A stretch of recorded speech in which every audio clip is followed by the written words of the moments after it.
বিসমিল্লাহির রহমানির রহিম। আসসালামু আলাইকুম।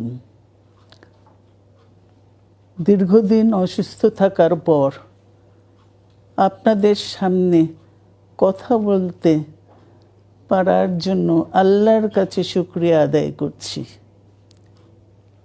আমার কারাবন্দী অবস্থায় আপনারা আমার কারামুক্তি ও রোগ মুক্তির জন্য সংগ্রাম করেছেন, দোয়া করেছেন।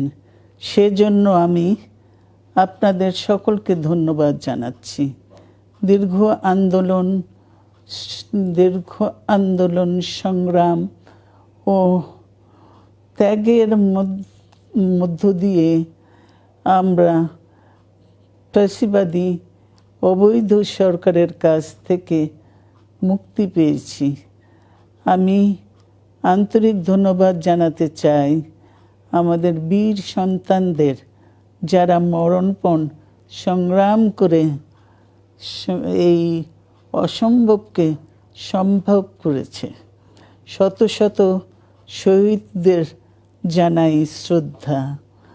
এ বিজয় আমাদের নতুন সম্ভাবনা নিয়ে এসেছে। দীর্ঘদিনের নজিরবিহীন দুর্নীতি,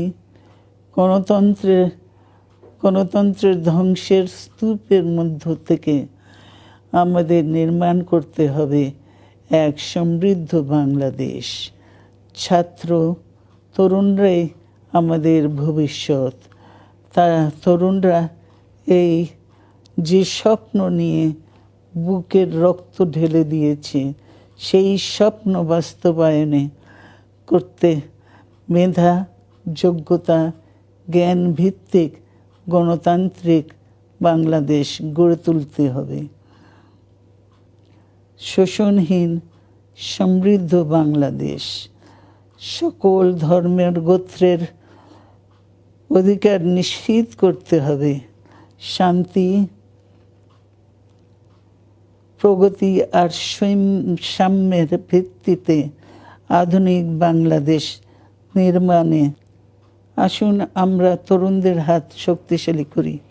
ধ্বংস নয়, প্রতিশোধ নয়, প্রতিহিংসা নয়, ভালোবাসা, শান্তি ও জ্ঞান ভিত্তিক সমাজ গড়ে তুলি। আল্লাহ হাফেজ। বাংলাদেশ জিন্দাবাদ।